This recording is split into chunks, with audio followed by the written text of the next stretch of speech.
I need to know everything, who and the what and the where, I need everything. Trust me, I hear what you're saying, but act like it's new what you're telling me. I'm curious, George, I hop in the Porsche, it's 5 and a horse, I'm ready for war, I'm coming for throats, to turn to a ghost, I need to know everything. Now you be surprised at the info you get just by letting them talk, so I'm letting them talk. Gotta keep quiet, maneuver in silence to let them in, talk up their body, another one body, that's just how it go. I got some secrets, I'm shaking the game so they stay on their toes, stay in your lane, I stay on the go. I can play with. All right, I think I got it under control now. Welcome everyone to Startup on the Blocks. I'm Lloyd Richard, and we're going to get our show on the road here. Our guest hasn't showed up yet, but let me start off by doing a little quick update on Startup on the Blocks here, and hopefully she'll be able to make it here, but we'll proceed on without her if necessary. Let me share my screen here. All righty.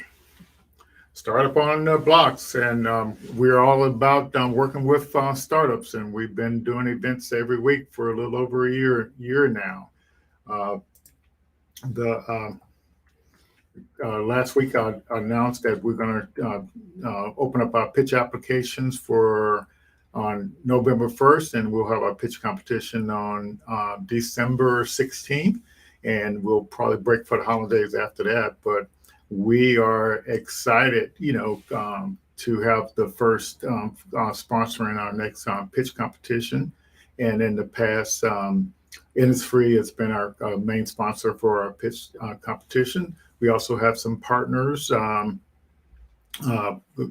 Coast Minority Chamber and Bantucola Chamber, and also the Small Business Development Center, UWF, and Gulf Power is one of our founding sponsors as well.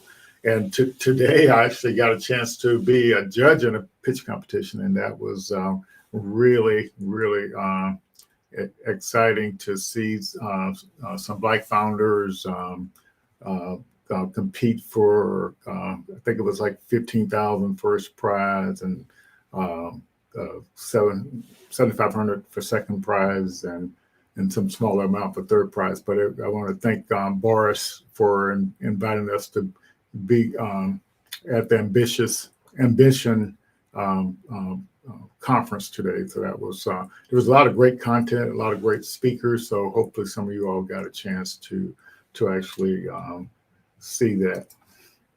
Okay, on Dr. Cephas, I'm not sure what happened today, but she was all registered and everything, but I haven't heard from her as far as coming on today. So hopefully we'll hear something here shortly. But next week we have Monica White. She got a chance last week to participate in the Twitch pitch competition. And so we look forward to hearing about her experience and the going through the program she went through and how was it, how fun was it being able to pitch. So definitely excited about that. And Joey Womack, he was actually one of the judges on the pitch competition today as well.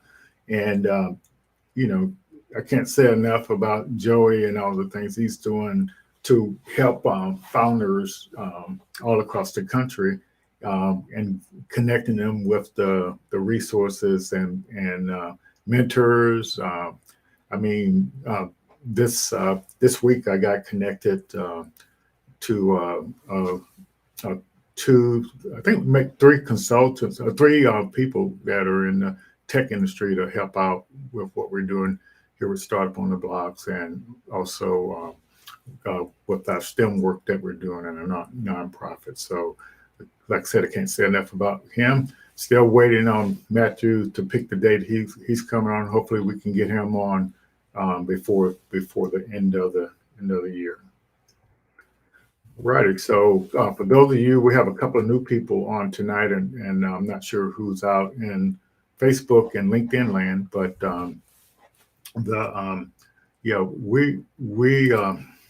we definitely got involved in the startup ecosystem to kind of help make it more inclusive and to kind of provide an avenue for founders of color, to get involved in the ecosystem and take advantage of the resources. So, and I'd say we work at the beginning of the funnel. We help generate interest from Black and Brown founders or people who are thinking about becoming a founder. And then we have internally, we have pre-accelerator type program. And also we offer the pitch competitions and we get them connected to all these different type of investors and so on. So in more detail, we do this event each week to kind of for founders and people who are interested in the startup ecosystem to have a place to connect, to come and network. And so we try to provide some consistency so you can always come to meet some people and also get connected to some neat information. And so that's kind of what our approach is. So like if you're a founder and you if nobody knows what you're working on, it's hard to kind of get some traction and some success. So in the networking, you can kind of meet more people that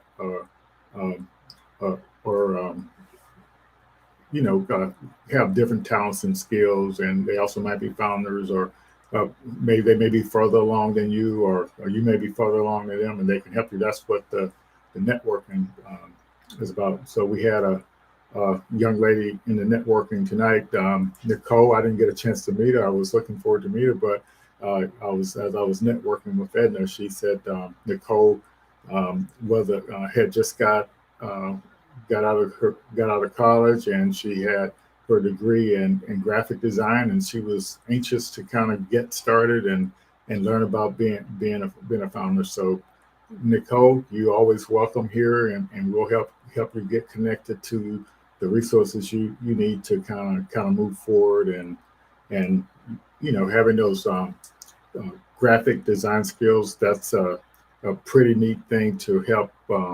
You can literally uh, create mock-ups of your idea, and then you can also create the app screens, the web, uh, what the website's going to look like, and connect with programmers to actually build whatever application you're trying to build. Or you can partner with one of our existing startups here, and kind of move forward with that. So it's definitely all starts with connecting and meeting people. Looks like Dr. Nashley has made it here. Um, so like if you're in the backstage, Nashley, just request to come on stage, and we'll let you on. Um, and so we'll get going there. So so Lord Junior, if you would try to send her a direct message or something, then try to give her some guidance, and or Burcell, give her some guidance how to get to the backstage. But um, definitely, the networking is a real key piece of being a founder. Getting those connections to resources, developers, mentors, and other founders.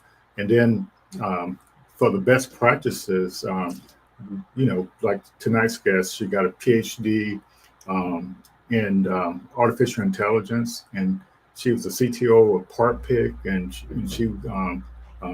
she worked with Jewel Burke, um, um, which was a non-technical founder that had the idea for PartPick, and they built it and was able to have an exit with Amazon. And Dr. Cephas, she actually works uh, um, with Amazon now, and also she's got her own thing called the Bean Pack, and Bean Path. We look forward to hearing about that as well. So that's what the best practices. We do founder stories. We promote the lean startup methodology, um, and in order to kind of move things forward there. Um, and then for people who are not familiar with the startup ecosystem, we kind of use the pitch competitions to kind of lure them in, and so that's what I approach there. Hello, Dr. Cephas, how are you? Hey, how's it going? Fantastic. Glad to have you here. I was just doing introductions to let the audience know a little bit about Startup on the Blocks, and I'm almost finished. So you just hang in right there, and once I finish, I'll let you introduce yourself. Will So do. yeah, and then also,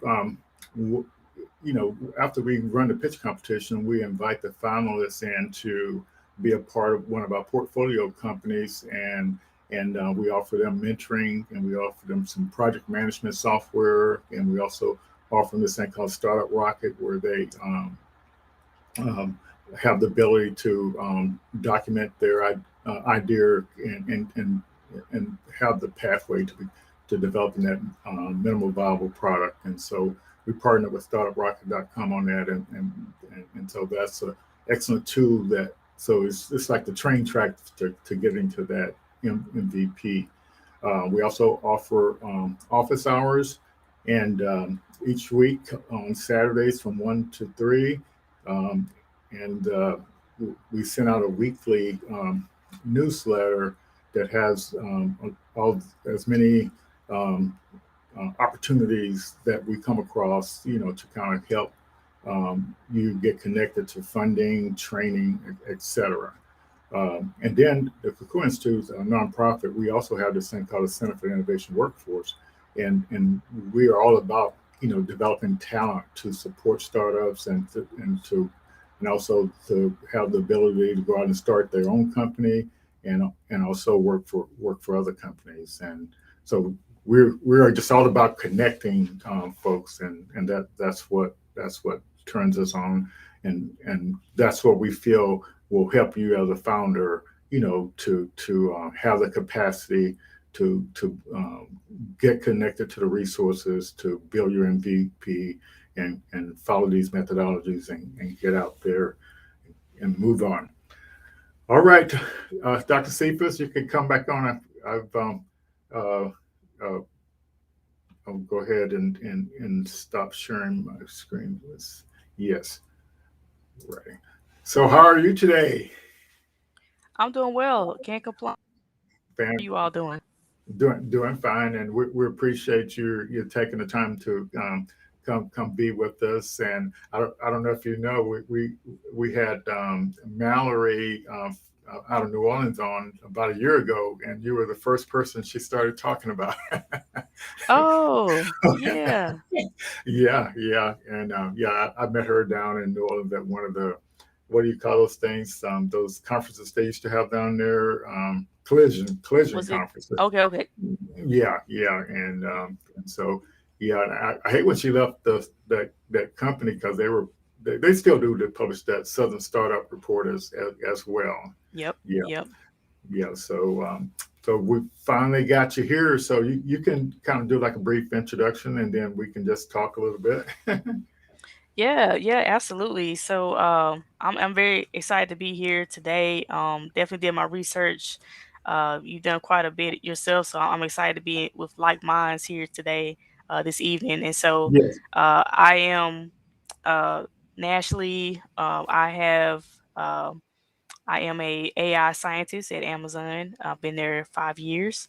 I That was a result of selling a company to Amazon, where I was the chief technology officer. I think you mentioned that earlier. Hmm. I'm originally born and raised in Jackson, Mississippi. So I'm a Southern girl. I currently live in Atlanta, but I'm back and forth between Atlanta and Jackson. Work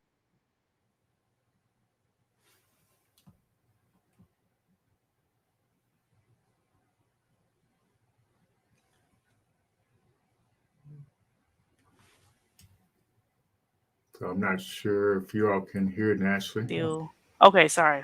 So Oh, no, cut out for a minute there. no Um, problem. But yeah, the Bean Path is my nonprofit. We do free tech help in the community. We just celebrated Wow. our 3 year anniversary this past weekend. We're doing a big fundraising campaign, so feel free to donate. Okay. Thebeanpath.org/donate. And then I'm also doing the Jackson Tech District, which is an up and coming development Wow. Well, in so downtown Jackson. yeah, so is that different than the bean path, or is that combined with the bean path? Yeah, so the Bean Path is, like I said, it's a nonprofit side. The Tech Yeah. District is a 14-acre live, work, play of development, and so it includes the Bean Path, but Okay. it also restaurants, event center, entrepreneurship hub, as well as Hmm. other tech skills and training centers. And so I'm excited about all that's to come. And this is an area that's been mostly abandoned all my life. Yes. In the near the Central Business District on the west side, and less than a mile away from Jackson State University, HBCU. And Hmm. so I, having grown up in Jackson, Mississippi, I know how important it was to have you know, tech help and access to tech experts. And Yes. so I wanted to expose that to the people there and in my community. Um, I went to Mississippi State University for my undergrad in computer Okay. engineering and got my PhD at Georgia Tech in computer engineering, electrical and computer engineering. And Yeah. so my focus has been AI. Yeah. So you mentioned Mississippi State. I didn't look. I knew you. I guess that your PhD was at Georgia Tech or something. Hmm. Hmm. Yeah, but I didn't know you had did your um, undergraduate work at Mississippi State, and Hmm. yeah, and so like working for the government, in the Air Force Research Lab, we hired a couple of guys from Mississippi State, and they were well prepared. I was like totally shocked. A couple of Oh, my nice, brothers, nice. yeah, I was really impressed with their tech acumen, and their knowledge of how to use tools to kind Hmm. of do stuff. So that's I guess you got a pretty solid background in there at Mississippi State. I tried. I mean, I just went wherever, as I say, the Lord take me, that's where I go. Mhm. Yeah, yeah, and so w- what led you to this path in computer engineering? Like what was it about your childhood or high school or whatever that kind of got you interested in this idea of being a computer engineer?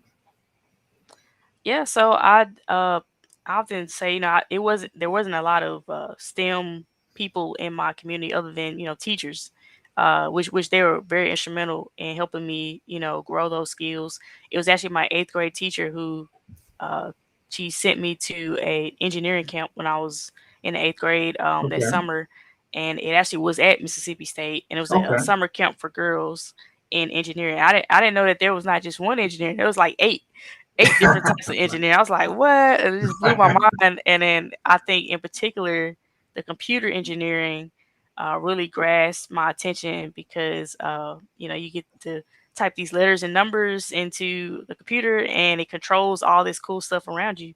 And so I thought I knew, I was sold. My first love was actually music. I played the Yeah. piano. Okay. I was actually gonna major in music up until that point, and then I was like, nope, it's got to be computer engineering. So yeah. Okay. Well, that's neat. You homed in on that, and so how did the opportunity at Georgia Tech come about to do your graduate work there? I'd always actually wanted to go to Georgia Tech. Actually, I applied for undergrad and I was accepted, but the money just wasn't there. Gotcha. And because it was out of state, I actually went to Mississippi State. It was top engineering program in the state, and I had a full ride there. Ended up getting a full ride, and so I thought it was a great opportunity. And I still got to get away from home a little bit, and so Yeah. and I'm so happy that's how it. I wouldn't have it any other way. I really enjoyed my experience at Mississippi State and at Georgia Tech. And so I knew that Georgia Tech was the only it was like the only top five engineering school in the Southeast. Yes. All the rest of them were, West Coast, New York, Hmm. wherever, Yeah. Midwest. And so I wanted to kind of stay close to home and, for, family reasons as well as, the culture is different, the weather. There was a lot that I felt that I needed, especially in grad school, is a very tough time. And so you want to make sure you got a good support system. And so Yeah. for Yeah. me, that's where I ended up. Yeah. Yeah. So yeah. Yeah. I think yeah. So the I'm trying to think. But you ended up getting your PhD in AI. So what kind of got you interested in that?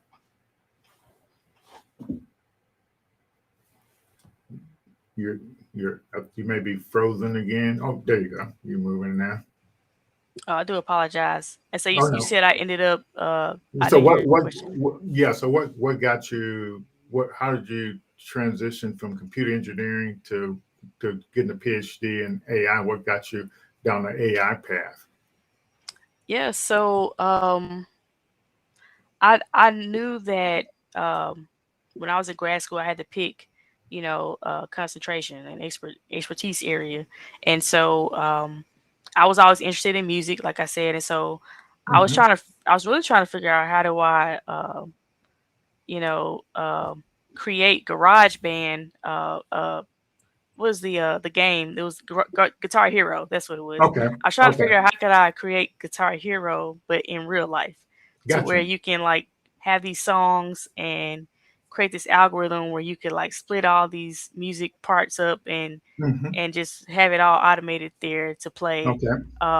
to actually play the real music. And so that took me to signal processing, Yes. digital Hmm. signal processing, which was at the time that was the core of machine learning and Hmm. artificial intelligence, and so forth. And so that a lot of the algorithms and things that we write in technology, things that we create in technology for music, it also applies to speech. It also Yeah. applies to language. It applies to even images and video.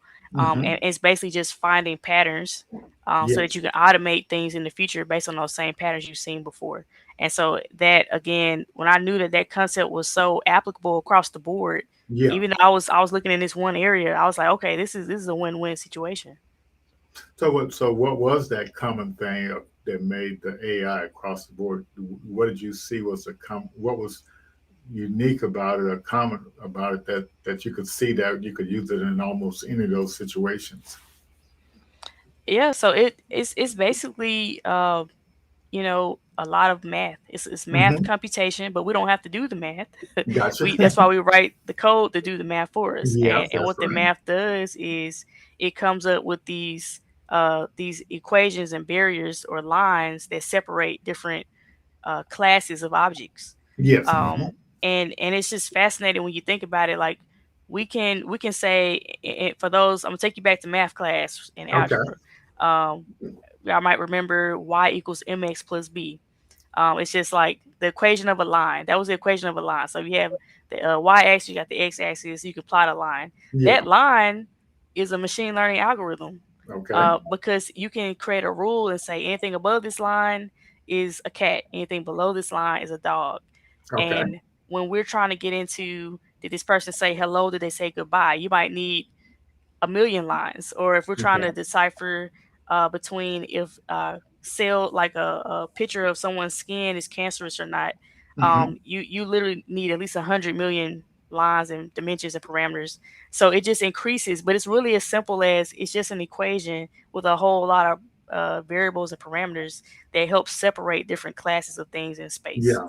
Okay. Gotcha. Gotcha. So for me, I I was interested in um, processing data in real time, sensors for weapons, and processing data in real time back in the '90s, and started to try to figure out a a way to process this sensor data in real time, because the weapon is moving or flying fast, and it's trying to recognize whether it's a tank out there or a truck or what, and so it has to be able to see that image and recognize it and in order in real time. And so what I found was that AI was the fastest way to process sensor data in real time. Yep. Yeah, and so Yep. but it all boils down to is just another way of computing, doing math. Mhm. Mhm. Yeah, yeah, Yep. and so Exactly. that's kind of what the deal there. So you were interested in music, and that sort of attracted you to the AI space, um, because I guess in essence it does take a lot of processing. Yeah. Yeah. It does. And they're we fast forward all the way to today.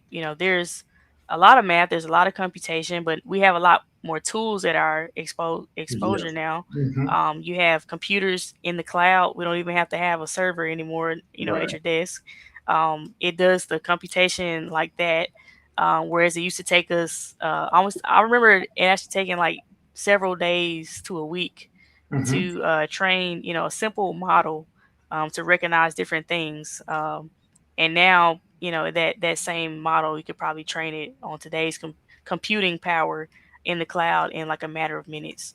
And so, and this has moved so fast, this area of technology, and it's very impressive. I think also, when it comes to the data that drives these algorithms, you think about it, we're getting faster at processing data, we're getting faster at sending data. If you look at your phone, it's getting faster. You think about back when we first had dial up. And I remember I had to get off the phone because my mom and my grandmother had to use the phone. I couldn't finish downloading whatever I was downloading. And so, but now it's like seconds. And so, as the computation power increases, the transfer of data increase. The storage of that data is a lot more storage out there now. It's a lot cheaper, it's more efficient, and that just makes it a lot more accessible to people of all backgrounds to get involved with this field of AI and machine learning. Yes. Yes. And so I want to kind of talk about how you got involved with the company Part Pig, and so how did that material? How did you end up connecting with Jewel on that?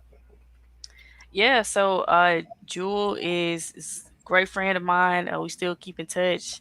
Um, it was a beautiful thing working for Part Pick, which was a startup led by mostly well, myself, CTO, Jewel Burke Solomon, was the CEO, and then Jason Crane, who was a COO, Hmm. Morehouse grad. And so I think that, the fact that it was like Wakanda, it was like Shuri on Black Panther. It was like we didn't, there was no glass ceiling. We could call the shots. We could actually focus on what we were doing. We related to each other.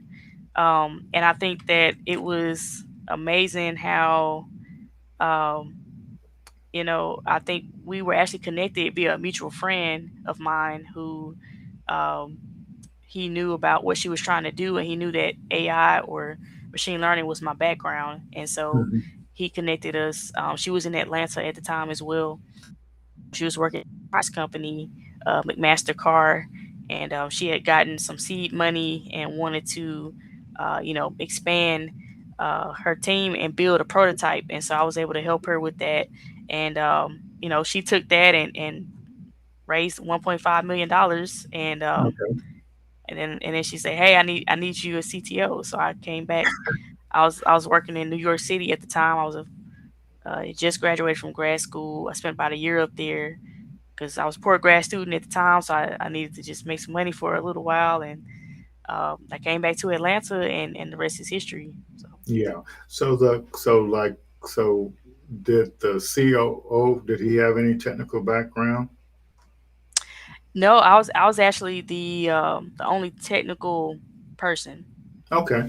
Yeah, and that kind of leads me to the question because like a lot of our founders down here in Northwest Florida are non-technical, and so one of the questions I have is how was it for you being technical, um, working with a non-technical um, founder? Yeah, so it was different. So I think I'd been used to being around, people in my I was actually still in grad school at the time when we first met. And so I've Hmm. been used to being around people in my field who knew the language, I could talk to Hmm. them about the technology. But I also, I'm from Jackson, Mississippi, and so I talk to my grandmother, my mom, my sister all the time who are not technical, definitely not, Hmm. about what I do. And so I kind of had this skill set that I think is quite undervalued at some places of how you relate complex technical terms and relay that to people who are not in that industry. Hmm. So I kind of had that skill set, so I was able to kind of navigate that. Of course, we used to bump heads quite a bit because the usually non-technical, the sales and marketing people like to Hmm. sell Yeah. even before the tech is Yeah. there sometimes. You can do And that. that's You and can that's have that just the ready tomorrow. yeah, yeah, that's just always how it's been. I think even at Amazon, I mean, I've experienced that. So we had to figure out a way to, communicate and be on the same page. But I was happy to be that kind of the liaison. I call it the CTOs like being the quarterback in a Yeah. tech company. And so, where they were the coach, and then I was on the field. I had the players, the tech team, Yeah. and I would be the liaison between each, and it's a very important role to have. Yeah, um, so for the non-tech founders, what advice would you give to them working with the tech founder? I would say Open. definitely. Yeah. Yeah, yeah, definitely understand what it is that your priorities are. Um, a lot of times, sometimes, if you don't know, what they are, then you have to figure it out. Sometimes you need the technical team member or a consultant to help you figure out what's actually technically feasible. So Yes. it's totally fine to consult with someone on that. And then also figure out what your priorities are because there will be shiny objects, that kind of make you veer over to the left or to the right. Sometimes you end up winning big.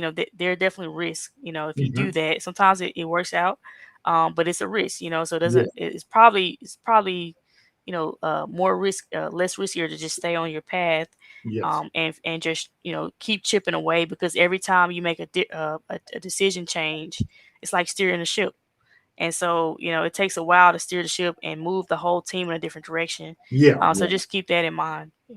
Okay. Yeah. Yeah.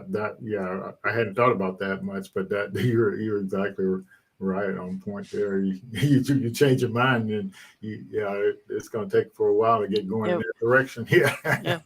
Yeah. yeah, yeah. So that's pretty neat. So like one of our founders, her and her husband, they run this. Um, what do you call it? They move haul trash away, and and um, and they were wanting to develop a application where um, they could actually take pictures of the garbage or the stuff that needed to be moved and translate that into a quote. And so what I suggested to them is that they have all this historical quote data that they Mhm. have, and they do have the pictures. And I said, well, you just need to get started for right now, just organizing that data that you actually have. And so what I think of these founders that need to develop similar application and they're non-technical. And so you said what Jewel did is there was you all had a common friend that connected you all. That's Yeah. how Yeah. you all Mhm. got going, and you could actually attack the problem. So let's say uh, let's say that person was in Jackson, Mississippi, and your tech village. What is your tech village in Bean Pass? What do they do to handle that situation? Yeah, so we try to actually we have a program at the Bean Path. It's Mhm. called CTO to go, and Okay. it's the impression that there are a lot of people in that situation. They're non-technical, Hmm. but they have these great ideas, and Hmm. they just don't have access to someone who has that technical background. And oftentimes, if they seek out one, they're either extremely busy or they're extremely expensive. And if Yeah. you're just, most of the time, people, especially in our community, wouldn't have access to someone like that or the Hmm. funds. So we step Hmm. in and fill that gap, and we act as your CTO, your chief technology officer, until you can get your technical roadmap developed. We help you with that. We help you vet tech talent. We Okay. help you look at proposals. We help teach you what it is that you need to look for to hire, the best tech team that you can, Hmm. and help you with those connections. And so that's why we call it, we're your CTO to go. And so that to us, and we've helped about 20 companies so far, over the past 2 or 3 years in that program. And I think that that has been extremely helpful because if you go to pitch your idea to someone and you don't have like at least a bare minimum working prototype, Hmm. and we're talking about, I'm speaking in terms of code and app development, but this can Yeah. be in terms of a device that you created, something that Yeah. you printed with a 3D printer, or any type of technology. Hmm. Um, you're a lot more likely to get that investment from the investor if you have something to show. Yeah. And so we try to help make sure that these people get to that stage, and it just makes it a lot easier for them. And then we kind of step away because at that point, you can hire whoever you want to. You know everything you need to know. You have the money. You can be good on your own. So Yeah, so like it's kind of I'm glad you told me about that because I wasn't aware of that, and because a former coworker of mine, he's been trying to help out somebody in Jackson. I have to reach out to him to see who that is and see if that person is aware of what you all are doing there with yeah, Beacon Path. And I'm trying to think out loud here, and I've seen a lot of different startup resources, and I've seen these kind of new venture studio things, and I think that's probably the closest thing I've ever heard of is would be maybe along the same lines of but they typically go a different approach. They offer service and they build stuff, but so your CTO to go thing, well, so that's just something the nonprofit offers, or is that something? So are you get grant money to support that CTO to go program? What's your approach on that? yeah. So and it's a free service that we offer. Okay. This particular program is Yeah. free, and we have had some grant money to help us, because it's essentially, economic development through Yeah. helping people Yeah. build That's companies. Yeah. workforce development type thing. And so Yeah. we do have some sponsors as well as Yeah. grants, donations, and all that. So yeah. Yeah, so Burcell and I were talking about some, kind of technical assistant, which would fall into that same category as CTO to go. As for we here at the Kukua Institute, and I started on the Blocks program. You know, maybe going after some funding to provide this technical support. And so it sounds like you got a working example of it. Oh yeah, yeah, sure. It this sort of thing is not, unique. Anybody can probably do it. You just Hmm. need the community of the tech experts. A lot of them are volunteers. Yes. So it really helps out. And so, um, some of the funds that usually go towards stipends, or if we want to Yeah. provide food if it's in person. Yes. Some volunteers and experts, we do want to provide a honorarium to them, and some people we actually have on staff as well that we pay, part time, to make sure that they kind of can coordinate everything. So, but yeah, it's basically just getting people together to help other people. Yeah. Um, so tell us a little bit more about the other types of programs that you offer between that tech district and the Bean Path thing there. Sure, sure. So, the Bean Path started out doing what we call tech office hours. Okay. So just like a tech help desk. So Okay. we set up about 2 or 3 hours every second Saturday. Hmm. Now it's virtual, but we're actually getting ready to move into our very first building. We Okay. used to do it in the local libraries before the pandemic, Hmm. but now within that 14 acres of land that I acquired, Hmm. um, our first building, we just got our first permit, and so we're moving in, and we'll be opening that in the next few months. And so we have the tech office hours to help people with any questions you have.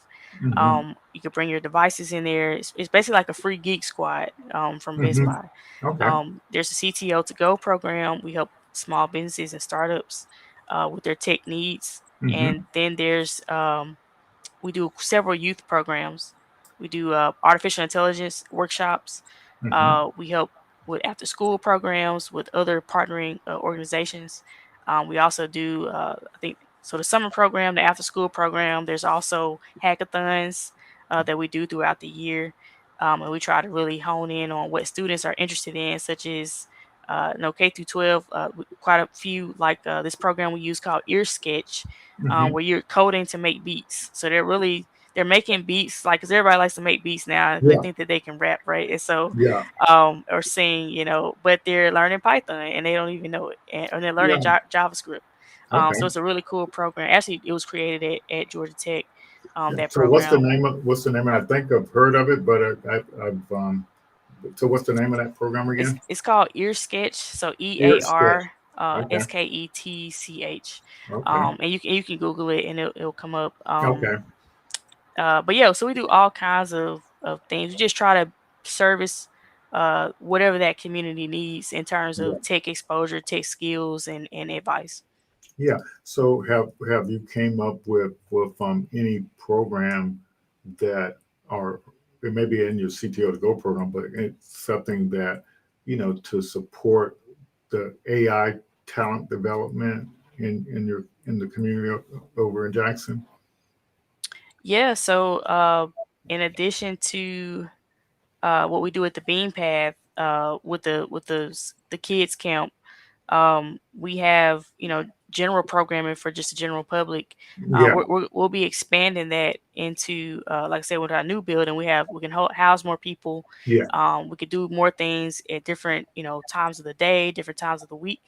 We're also building out a maker space Okay. where we'll have 3D printers. We'll have people in the community will have, via a membership model, you can have Yeah. access to woodwork equipment, wood Hmm. carpentry equipment, kind of like shop class. What Yes. shop class used to be, I don't even think they have shop class anymore. But um, yeah, and we want to really speak to not just emerging technologies and skills like AI and cybersecurity, cryptocurrency, Internet of Things, but we want to Mm. really relate it to why is this important? This is important in my everyday life because I Hmm. like music, or because I like finances, or I'm a healthcare in the healthcare industry, and so or athletics. Hmm. Uh, Shout out to Coach Prime, Deion Sanders, who's Yeah. coaching at Jackson State now, and so big football culture, big sports culture in the Mhm. area in the city. We Technology is in all of that, and so we Yeah. just try to make sure we speak to that and we help people realize that through different types of workshops and programming. Yeah, that's fantastic. So, like, for us down here, we uh, are developing some, AI tools to kind of help the founders, build stuff or create the artificial neural networks and some no code stuff. But it's yeah. So our biggest dilemma, see, like we have a university here in town, and so we have trouble identifying tech talent, especially in people of color. So we're going to keep trying to grow and build more tech talent, and in that way. And so my approach was to do that through this project based learning, have them do real world projects for startups, for nonprofits, for companies, and or and then that way they can get the skills. So so that's kind of our approach in our nonprofit with the STEM stuff. So we, like with the humanoid robot, the now robot, we combine that with local African American history. So so they learn both the history and the how to program the robot. And so Nice. so kind of do things in the same way with virtual reality. We take all that history and then we let them visualize it, and through virtual reality. And Mhm. so this might be a good deal for you all. There is another nonprofit called AI EDU, and so they it's a non-technical course that you know teaches AI literacy. Nice, nice. Yeah, and so it's all in Google Classroom. So your nonprofit, you can actually actually team up with them, and if somebody, and it's totally non-technical. That's what the beautiful thing about it. But they get Mhm. the you get more of that AI awareness and Yep. how, and it's good for that's good for any age. Mhm. But yeah, so I mentioned to the audience they need to go ahead and get their questions ready for you, so that because yeah, but yeah, that to me, you're I really appreciate that example of that CTO to go program, because that's a really neat concept, because we have so many of these founders that have these ideas and they just don't know where to start technically. Right, right. Yeah. Yeah. So yeah, we again, we it's about access, Hmm. inclusion, expanding the reach Yeah. of these topics, and educating folks on what's possible so that you can solve the problems that you deal with every day. So that Yeah. you have the innovation. The innovation lies, the answers, it all lies within, the things that you do every day. We just want to empower you and give you the right tool sets. Yeah, and that I was just thinking about another local company, um, husband and wife team. The wife, she does. Um, she has her own skincare product line, but she actually, has sessions um, with the patients, and then she recommends her skincare regimen, and so she's got tons of customers. So that's another perfect thing for automation, Yeah. with AI, and so Oh, absolutely. yeah, and so it's just, and I think, well, so I have trouble communicating that to people. Like, if you start working on it, like this in the case that Jewel did, she'll will eventually find a person that can help you, Yeah. but Yeah. you got to work on it. Yep. And so Yeah. how long had Jewel been at what she was at before she ran into you to actually really bring it to fruition? I think she already had the idea, and when she was working at uh, Mm-hmm. McMaster-Carr, the parts company. Um, this is where the idea was birthed, and Yeah. so she learned as much as she could working for that company. I think it was like late 2012 or 2013, and Mm-hmm. um, she started talking to people about it. I think that's where she met up with my friends who Mm-hmm. were talking to her about it, and that's how she got to us. And so I think she kind of secretly was like, okay, I want to do this, but how? So Yeah, yeah, yeah. don't quit your day job until you figure out the how part. But she spent maybe a couple months or so, and then just eventually found the right people. But sometimes it takes more, sometimes it takes less. Mm-hmm. Yeah, yeah. That's pretty fantastic. So I, I don't see any questions popping up yet. But like so what's your role at Amazon? What do you kind of do for them? So at Amazon, I work on a team. I work with AWS, Amazon Okay. Web Services, and I work with AWS AI. And so in particular, we focus on fairness and mitigating biases, AI technologies. Wow, wow. And That's a so, tall order. yeah, tell me about it. And so, I've been on that team for about maybe 3 years or so, 2 or 3 years, and before that, I worked on the shopping app. So if you ever use the Amazon shopping app, there's a little camera Cool. button you can click on and point it to something. So that was actually the part pick technology that migrated over into that, and they took the parts part out, but some of that is still in there just to Yeah. recognize things in general, without the measurement part. So Okay. yeah, I've seen a lot of different sides. I've seen the company grow, met a lot of people, and moved around a couple times. But ultimately, that's what I do now. And my title is actually I was applied scientist for about 4.5 years there. Then earlier this year, I switched over to machine learning tech evangelist, Okay. which we focus a lot on, educating our customers, educating people within the company on how to be, how to have more fair practices and responsible use of AI, and Mhm. also how do we, ensure that we're doing everything we can to make sure our services and that we have trustworthy AI services. And then also, my favorite part about the evangelist side of that is that outside of the education is I get to go where we don't normally go and talk about these things and make sure that Okay. they're a big awareness of this sort of thing and that people know how they're affected, even our customers, from law enforcement to just general startups. And so Yeah. it's something that I kind of never thought I would be doing, but and I've even gone to Capitol Hill, talked to members of Wow. legislation, and it's just been a wild journey. But again, it's just wherever I'm supposed to go, I go, and like it's where I'm supposed to be.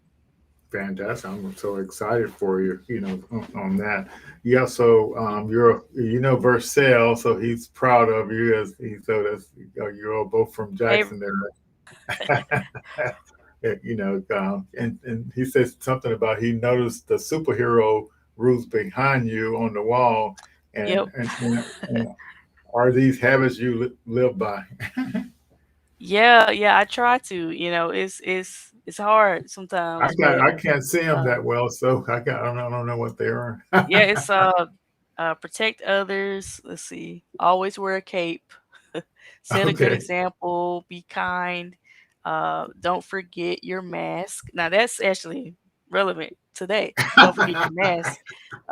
Be brave and strong. Help others. Have no fear, and be extraordinary. So, yeah, some way or another, I probably touch on some of those things throughout the day, daily. So. Okay. Yeah. Yeah. And so Quinn Broke, he said, what is the process to take advantage of your CTO to go? Does the program services other cities? We hope to in the future, in the near future. We've gotten some additional funding in. We traditionally have been mostly serving people in Mississippi, but it could be an opportunity to expand. So I would just encourage you to, go ahead and sign up. You can sign up on our website, Hmm. thebeanpath.org. Tech help, or I think that's what it's called. CTO to go is one of the menu items, and it's on a rolling basis. So as we get more funding, then yeah, we'd be happy to help more people. Yes, yes. Yeah, so like that's pretty fantastic. I definitely think that's something that is worth funding, and to kind of move stuff like that forward. Now, for me, I kind of want to know, like so we've been doing this weekly event. So when you and Jewel and the rest of the team was up in Atlanta working on the part pick stuff, did you all participate in the tech startup ecosystem up there while y'all were working on the part pick? Yeah, yeah, we which at that time in Atlanta it was not much that you would see or hear about. I mean, there were a few places that were they were there traditionally, but it didn't seem like it was inclusive, or that we could actually do it. Hmm. But we ended up getting into a couple of the spaces. There was some of them were co-working spaces. Hmm. Jewel has been awesome about networking and getting the word out there, pitching Hmm. to different people, talking Yeah. to investors, and we ended up getting into ATDC, which is actually on the campus of Georgia Tech, Yes. and had some office space there, and a lot of connections, and I think that really catapulted us pretty far because of the network at Georgia Tech and the Yeah. connections there, and that's kind of how it started. I know we were also a part of, Seed Invest, I think Seed Fund, and a couple other, smaller incubators. Hmm. We actually, I remember winning South by Southwest Wow. I didn't um, know you all had one time. accelerator Wow. uh, Okay. competition. Yeah, that was a big one that really helped put us on the map Yeah. for investments, and we were able to close the round soon after that. And I think also we won Rise of the Risk, co-founder Wow. Okay. Steve Case, Yeah. Yeah.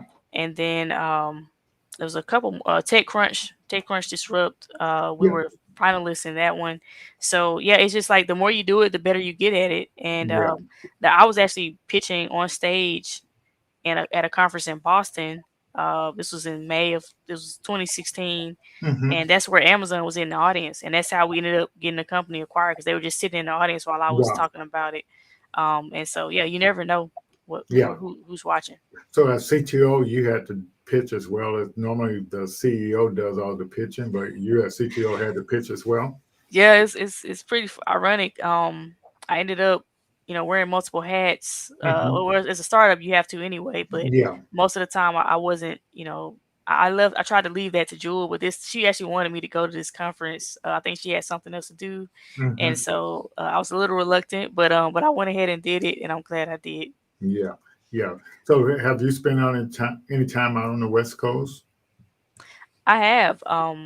I before the pandemic, I was in Seattle or Palo Alto at least once a month. Okay. With my work, and Hmm.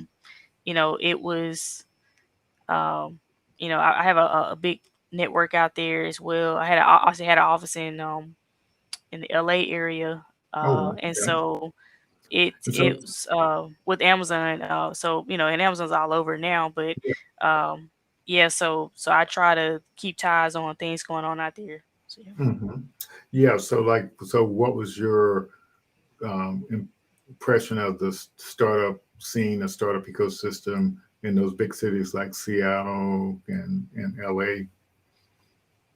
So they're, of course, they're further along. It's really the mindset of people. Yeah. So if we can convince people to, if we can empower them to believe that they Hmm. too can, strike it rich, strike it big. I think Hmm. oftentimes the narrative, especially in, the underserved community, is, you know, go to school, get a job, and that's it. you retire. Hmm. But it can be so much more than that. You can own your own company. You even don't even have to go to college. Yeah, Most of the people, a lot of the people in Silicon Valley who are, multi-millionaires did not even finish college. Some of them did not even finish high school. And yeah, so if we change the narrative to, here's all the opportunities, here's all the things available to you that you can choose from, and then we empower you with the right tools to do that, and provide that equity to you, yeah, the funding, the resources, the know-how, the expertise, then you'd be surprised. People will figure it out. They will fend for themselves and they will be successful regardless of what path they take. yeah, yeah. That's fantastic. And so, um, like Atlanta and out on the West Coast, you see a lot of startup activity, but here in Northwest Florida, you don't tend to see as much. And so when we launched Startup on the Blocks, and as an event, um, like what we're doing now, um, so we kind of saw it as an opportunity to for people that couldn't get to the training, in person. It was, by doing it online, you have access to meet people like you and learn from people like you.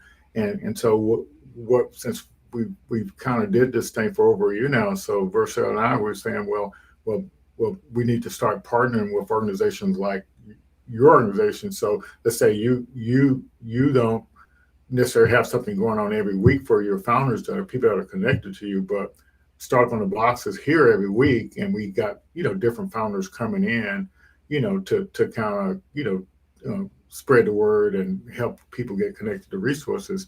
So I definitely want you to know that we are here for that, and and so we're just going to keep partnering with organizations to keep expanding to give more people access, to the information and the best practices for Yeah, building a yeah, startup. Yeah.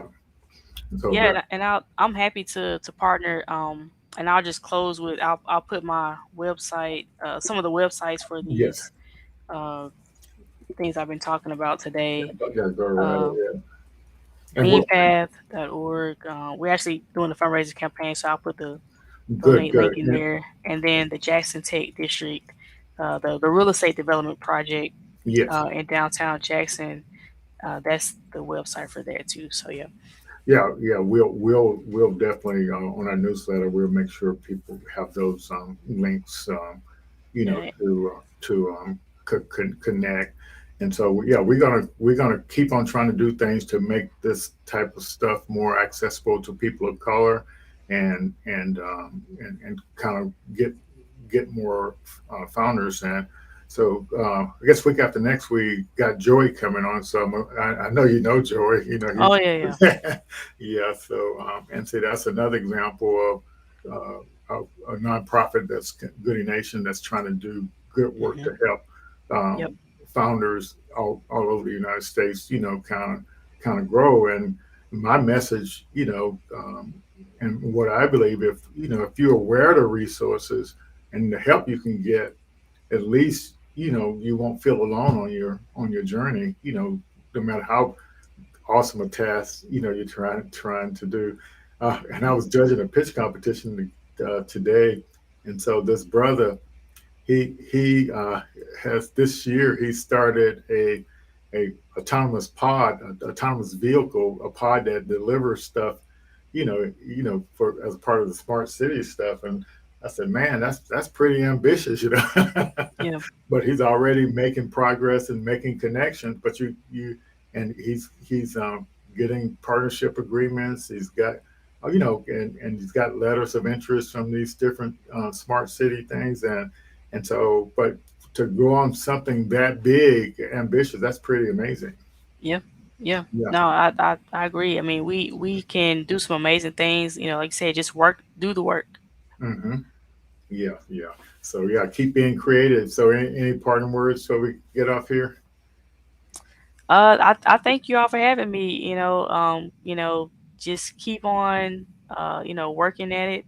It'll happen. It's hard. It's hard work. But it can happen. Yeah, yeah, and that's kind of what what I know, and with here what I saw in our ecosystem that's growing here in Pensacola and Northwest Florida, everybody coming in the ecosystem, to provide resources, they they want to provide it for you after you got your company started, Yep. and and I'm saying, what about the people who have ideas and don't know what to do, and what about the people of color, Yep. Yep. and because they can't get to all these things you're trying to do in person, and you got to kind of make a way for make it accessible to more people, and so Yep. there's so many things going on. It's just almost unbelievable the people out there trying, organizations trying to help, these businesses grow. Well, thanks a million, and we sure appreciate it. I look forward to uh, building the relationship and potentially partnering on some programs in the future. But we definitely like what you're doing, and are proud of what you're doing. And thanks for setting a good example. Thank y'all so much. And y'all have a good one. Bye All bye. right, bye bye, everyone. We'll see you all next week. Thanks a million. Bye bye.